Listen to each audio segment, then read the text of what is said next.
Nye la choisir manya, ma pomme bois ma ebe dada, kare di ho ma ho nu bela, gagné gle dia droibo.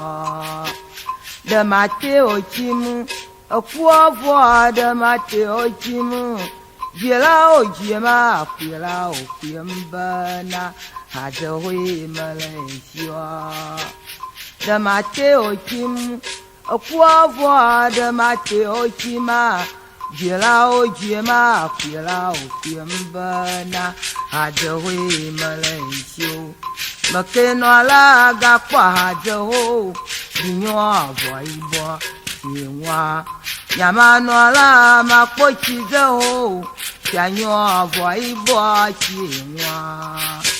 Nyela choye manya makwa mabua ma ebe dada kare di ho ma ho nu gbere danye ble dia do igbo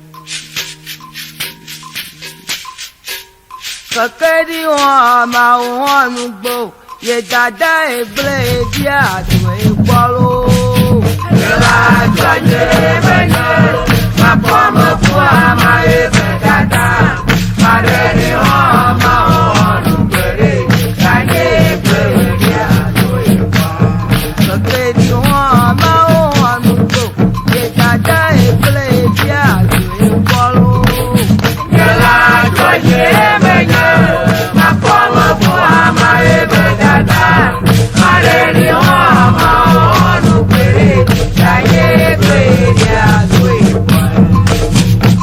Mateo